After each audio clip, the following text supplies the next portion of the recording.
The laughing crowd. The marketplace was hot, loud, and full of cruel voices. Creatures from many worlds filled the streets. Stalls sold weapons, tools, food, and slaves. One small platform stood in the middle of it all. A girl was tied to a metal pole. Her arms were skinny. Her fur was dirty and tangled. Her head was down. She didn't speak. She didn't cry. She just waited. The auctioneer yelled, "Next one, filthy mare. Half alive, not worth much, but maybe useful for cleaning trash." The crowd laughed. Who would buy that? She smells like death. Throw her to the beasts. The alien girl didn't move. She had heard it all before, every day, every night. She was brought here from a ruined village long ago. Her people were gone. Her family was gone. All that was left was her shame, and the name the crowd gave her. Filthy mare. She used to have a real name, a soft, beautiful name, but she hadn't heard it in years. She had forgotten how it sounded. The auctioneer waved his hands. "Let's start the bid at 5 credits. Anyone? No? 3? 2? Silence. Even. The poorest buyers looked away. Then someone stepped forward. A man, human, tall, quiet, wearing a dark coat. His boots were old, his face was tired, but his eyes were different. He didn't laugh. He didn't mock. He just looked at her. The auctioneer frowned. "You there, human, you want a bid?" The man nodded once. He pulled out a single silver coin and held it up. "1 credit," he said. The crowd burst into laughter again. "1? Ha! He's joking. Maybe he wants a pet, or he's blind." But the auctioneer was desperate to sell her. "Fine, sold for 1 credit. Take her, she's your problem now." The man walked toward the platform. The girl raised her head slightly. Her golden eyes met his. For a second, something passed between them, something quiet, something strange. He stopped in front of her and slowly reached out his hand. Her chains clicked as she hesitated. She had been grabbed, kicked, beaten by so many hands, but his hand was still gentle. He didn't force her. He waited, and slowly, very slowly, she lifted her hand and touched his. He helped her down from the platform. Her legs shook. She could barely walk. The crowd stared in disbelief. "She's not even worth feeding. Waste of credits. She won't last the night." But the man said nothing. He just put his coat over her shoulders and walked with her step by step through the crowd. People moved aside as if something sacred was passing. She didn't know who he was. She didn't know where they were going. But for the first time in a long, long time, she hoped. Not much. Just a little. But sometimes, a little is enough. As they walked away, the laughter behind them faded. The chains around her ankles were still there. Her fur was still filthy. Her body still weak. But something had changed. Someone saw her. Someone reached out, and she followed. The human bid. The crowd forgot her the moment she disappeared from the platform. They turned back to shouting and haggling. But the human man did not speak. He only walked slowly, guiding the weak alien girl beside him. Her steps were small. Her body shook with every movement. Yet she followed, holding his coat tightly around her thin form. It smelled of oil and wind, not perfume, but it was warm. They passed down broken alleys and metal walkways. The girl looked at him from the corner of her eye. Who was this man? Why had he paid anything for her? He hadn't even looked at her body the way the others always did. "Sit," he said gently, pointing to a crate near a wall. She obeyed, her legs giving out. She breathed hard, watching him as he walked away to a nearby water vendor. Moments later, he came back holding a cup. Water, clean, cold water. She blinked. He knelt down in front of her and held the cup out. She stared at it, then at him. "Drink," he said. Her fingers were dirty and trembling as she took it. The first sip made her cough. It had been so long since anything clean touched her throat. But she drank it all. When she handed the cup back, she whispered the first word she had spoken in days. Why? The man didn't answer right away. He looked at her face as if trying to understand something deeper. Then he said quietly, "Because you looked like you still wanted to live." The words hit her like a stone in water. Nobody had cared if she lived or died. Nobody. Until now. He stood and offered his hand again. This time, she took it quickly. They arrived at a rusty transport shuttle. Not fancy, not fast, but it flew. He helped her inside and sat her down carefully. The ship lifted into the sky with a soft hum. As the stars appeared through the window, she turned to him again. "You don't want to sell me?" He shook his head. "You don't want to use me?" Another shake. She looked down, confused. "Then why buy me?" The human leaned back in his chair. For a moment, silence filled the ship. Then he answered, "Because no one else did." Later they landed outside a small outpost surrounded by trees. It was quiet here. No shouting, no chains, only wind. He led her inside a metal shelter with lights, a heater, and a soft place to sit. She was frozen in the doorway, unsure if she was allowed. "Come in," he said without looking back. She stepped inside slowly. There were 2 mugs on a shelf, a folded blanket, and food on a small table. Real food, not garbage. She looked at him with wide, scared eyes. "What do I have to do?" The man turned, confused. "Nothing. Just eat." She stood still for a moment. Then she dropped to her knees and bowed her head to the floor. The man rushed to her side, alarmed. Hey, don't do that." But she didn't move. She was crying now, silent tears falling onto the cold floor. "I don't understand," she whispered. "You bought me, but you're not hurting me. You gave me water, food, kindness. What do you want from me?" He sat beside her and placed his hand gently on her back. "I don't want anything. You're not a tool. You're not trash. You're someone." Her body shook with every breath. No one had said that to her since she was taken. No one had told her she was someone. The warmth from his hand, the softness in his voice, it was too much. She cried harder, and he didn't leave. The first bath, she had been afraid of mirrors for years. So when the human showed her the washroom and left her alone, she didn't move at first. She stood there, frozen, staring at the soft white light, the running water, and the mirror on the wall. The girl slowly stepped inside, her feet leaving faint dirt marks on the clean floor. The room was warm, quiet, and smelled like soap. She looked around with wide eyes, towels, shampoo, clean cloths. Steam rose from the tub like magic. It almost felt like a dream. She touched the water. It was warm, not cold, not freezing like the punishments she once knew. The door stayed shut. He didn't peek. He didn't force her. He just waited, like he trusted her, like she wasn't a slave anymore.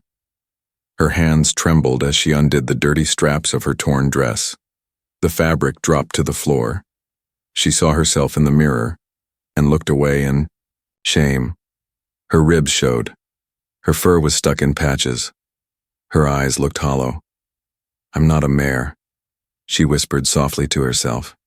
She stepped into the water and her body flinched at the heat. But slowly, gently, it soothed her. The warmth wrapped around her like a soft hug. She closed her eyes and sank deeper. She scrubbed her arms, her legs, her face again and again. Dirt turned the water gray. Her fur started to look silver again, not brown. The patches of dried blood and bruises faded. She felt lighter, cleaner, freer. She stayed in the bath for a long time. She didn't know how much time passed before she got out. Her legs still felt weak, but her heart was calmer now. She dried herself with the towel and looked at the clothes he had left. Soft, warm, clean. When she opened the door, the human was sitting in the small kitchen, reading something. He looked up and froze. Her hair was damp but glowing. Her fur shimmered silver again. Her eyes were still unsure, but they held life now. He smiled. "I almost didn't recognize you." She blushed and looked down. He stood and handed her a bowl of warm soup. She took it carefully, hands still nervous. She sat near the heater and sipped slowly. The warmth filled her belly. "You were very quiet," he said softly. "I didn't know what to say." "You don't have to say anything." She looked at him. "Why are you being so kind to me?" He leaned against the wall and said, "Because kindness is something you've never been given." She lowered the bowl and whispered, "I forgot what it felt like." That night he gave her the bed. She tried to protest. She was used to sleeping on cold floors. But he insisted. He laid a small mat for himself in the corner. She crawled into the bed like a frightened child. The blanket smelled clean. The pillow was soft. The lights went off, and in the dark she whispered, "Thank you." The man didn't move, but his voice came back through the stillness. "You don't need to thank me. Just rest." That night, for the first time in years, she slept without chains. She slept without fear. She slept, not as a slave, but as a person. The healing begins. The sunlight touched her face gently. It wasn't harsh, like prison lights. It wasn't cold, like the market. It was warm. She opened, her eyes slowly. For a moment, she forgot where she was. Then she remembered the bed, the blanket, the soft clothes, and the human who didn't hurt her. He was sitting in the corner, quiet, sipping tea. He looked up when he saw her wake. "You slept well?" he said. She nodded slowly. It was strange. Strange how? No screams, no kicks, no cold chains. The human didn't speak. He simply nodded and offered her a slice of warm bread. She ate in silence that morning, but she noticed something. Her hands weren't shaking as much. After breakfast, he showed her around the outpost. It was small but peaceful. Tools, wires, machines. He was a repairman for lost tech, scanners, bots, comms. She followed him quietly, like a shadow. He didn't ask her to help, but when he dropped a tool, she bent down and handed it to him. "You can stay here," he said. "For how long?" "As long as you want." She didn't answer, but something in her heart started to breathe again. Later, he brought out a data pad and sat across from her. "You remember your name?" he asked gently. She looked down. "I had one, before they took me. But no one said it in years." "Do you want to remember it?" "I don't know if I'm allowed." "You are now." She looked up at him, eyes trembling. "Sahari," she whispered. The human smiled. "That's a beautiful name." She bit her lip, holding back tears.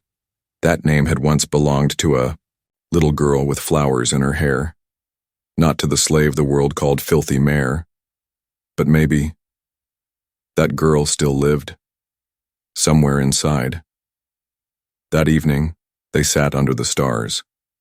The sky above this world was purple, speckled with white suns. Sahari watched it quietly. The human gave her a small mug of warm broth. "Your fur, it's silver. Rare color," he said. She touched it shyly. "It used to shine. Before everything." He looked at her kindly. "It's shining again."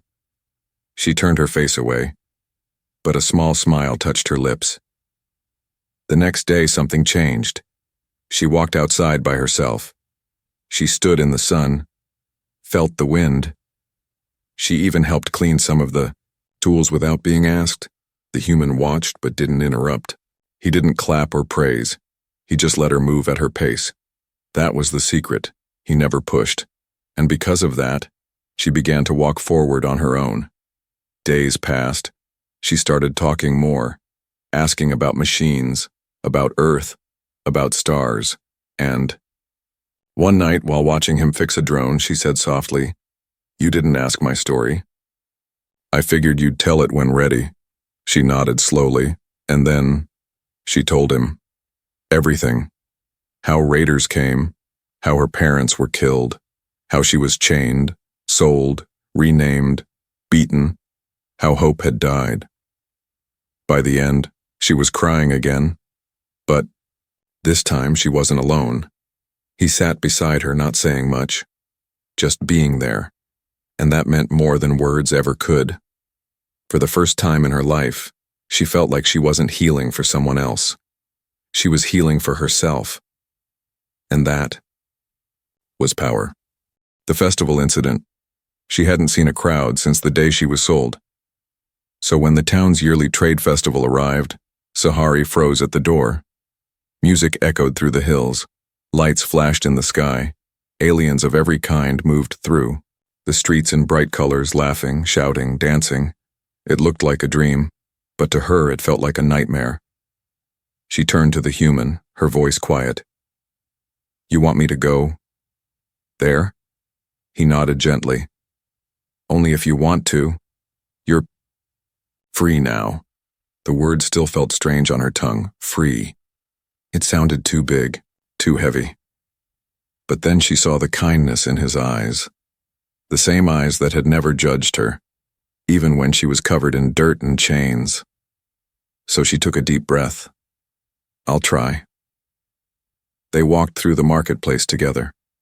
She wore a soft, simple robe he had given her. Her silver fur was clean. Her shoulders were straighter, and though she held tightly to his side, she walked with her head up. At first, people barely noticed, but then some did. One alien whispered, "Is that the mare from last year's auction?" Another hissed, "She's still alive?"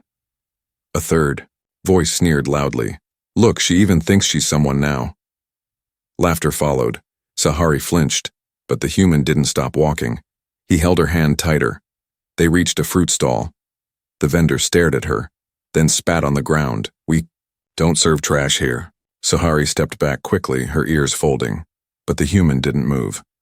He calmly picked up a ripe fruit and placed 2 credits on the table. "You do now."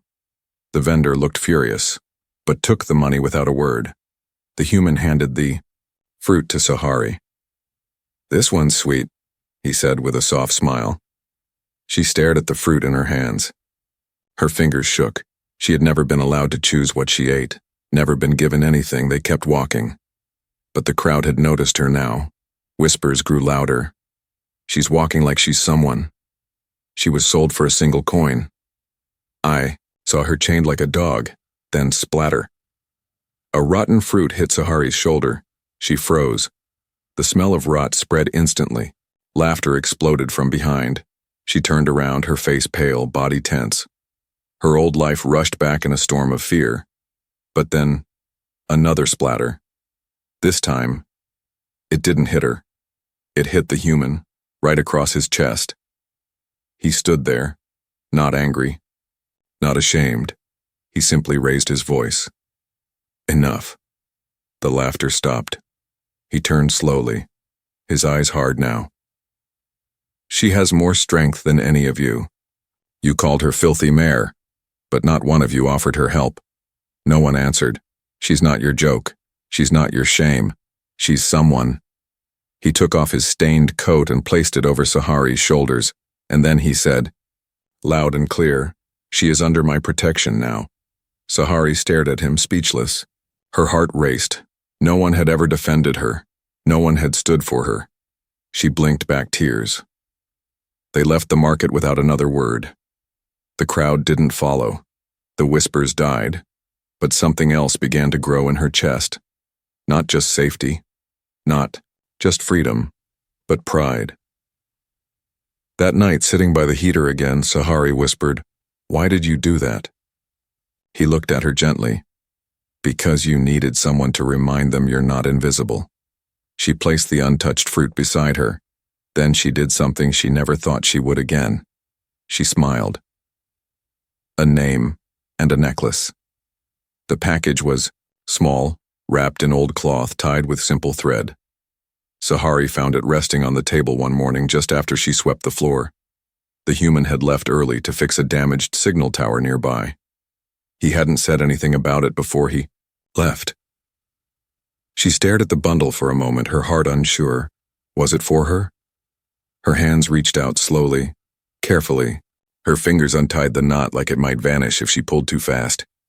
Inside, there was a soft velvet pouch, and in it, a necklace, simple, handmade, a small silver chain. But what made her breath stop was the pendant, a carved stone, smooth, shining, and written on it, etched with careful hands. Sahari, her real name, the name they tried to erase, the name he helped her remember. She pressed the necklace to her chest, eyes filling with tears. He remembered. That night, he returned late, covered in dust and grease. She met him at the door, holding the necklace tightly in her palm. "You made this?" she asked, her voice shaking. He looked surprised. "Yeah, I figured it was time someone called you by your real name, not what they called you in chains." Sahari took a slow breath. "I almost forgot who I was." "You didn't forget. They just tried to bury it." She held the necklace up. "Can you help me wear it?" He nodded and stepped behind her. The chain slid around her neck. His fingers were warm, gentle. When it clicked into place, she felt something deep inside her shift, like a door unlocking. She looked at herself in the mirror on the wall. Clean fur, soft eyes, a glowing pendant that said her name. She no longer saw the filthy mare. She saw Sahari. They sat near the heater again, both quiet, the fire between them glowing soft and gold. She broke the silence. "You know, when I was little, my mother told me my name meant morning star.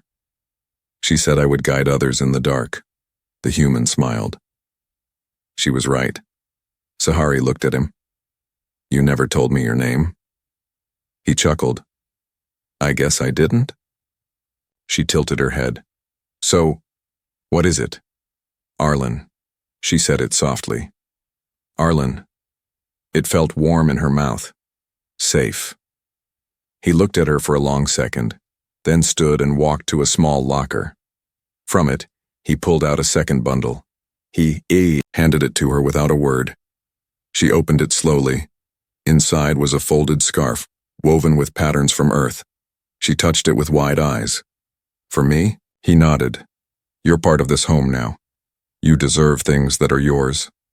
She looked down, then asked shyly, "Why are you so kind to me, Arlen?"